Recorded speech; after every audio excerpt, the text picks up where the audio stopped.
Konsep posting ke buku besar, neraca saldo, dan konsep awal jurnal. Konsep posting ke buku besar. 1. Neraca saldo. Neraca saldo adalah istilah dari trial balance yang merupakan suatu daftar dan memiliki keseluruhan data-data dari buku besar perusahaan seperti contoh neraca saldo, nomor akun, nama akun, debit dan kredit pada periode tertentu. Jenis neraca saldo. 1. Neraca saldo yang belum disesuaikan. Neraca saldo yang belum sesuai adalah daftar saldo yang dibuat setelah semua transaksi diposting ke buku besar. Saldo-saldo akun di buku besar tersebut selanjutnya dipindahkan ke daftar saldo. Neraca saldo yang belum disesuaikan disiapkan untuk menentukan apakah terdapat kesalahan dalam postingan debit atau kredit ke buku besar.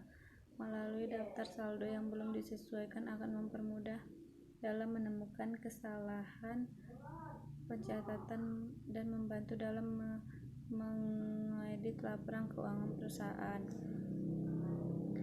2. Neraca saldo setelah penyesuaian atau adjust trial balance.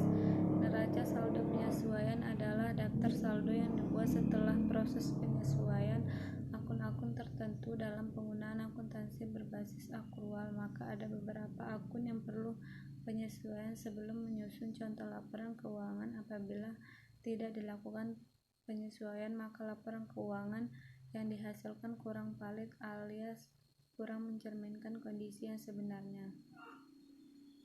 3. Neraca saldo penutup adalah daftar saldo yang digunakan untuk memastikan bahwa buku besar telah memiliki saldo untuk periode berikutnya.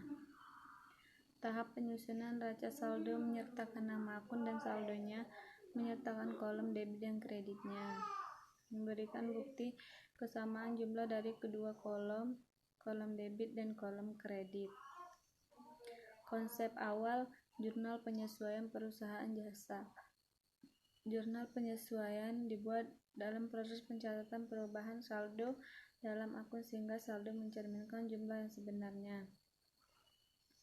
Secara umum, manfaat jurnal penyesuaian yaitu menetapkan saldo catatan akun buku besar pada akhir periode serta menghitung pendapatan dan beban selama periode tertentu. Fungsi jurnal penyesuaian menetapkan saldo catatan akun buku besar pada akhir periode sehingga setiap perkiraan saldo real, khususnya perkiraan harta dan kewajiban, menunjukkan jumlah yang sebenarnya. Agar pada akhir periode akun real yaitu harta, kewajiban, dan modal menunjukkan keadaan yang sebenarnya. 3. Agar akun-akun nominal yaitu akun pendapatan dan beban dapat diakui dalam satu periode dan menunjukkan keadaan yang sebenarnya. Menghitung setiap perkiraan nominal, perkiraan pendapatan, beban yang sebenarnya sebelum periode yang bersangkutan. Jenis jurnal penyesuaian dan dalam perusahaan jasa. Jurnal penyesuaian akibat adanya penyusutan aktiva tetap. 2. Jurnal penyesuaian akibat adanya pemakaian perlengkapan. 3. Jurnal penyesuaian untuk akun pendapatan diterima di muka. 4. Jurnal penyesuaian akun beban dibayar di muka. 5. Jurnal penyesuaian untuk akun pendapatan yang masih harus diterima atau piutang pendapatan. 7. Jurnal penyesuaian untuk akun beban yang masih harus dibayar atau utang beban.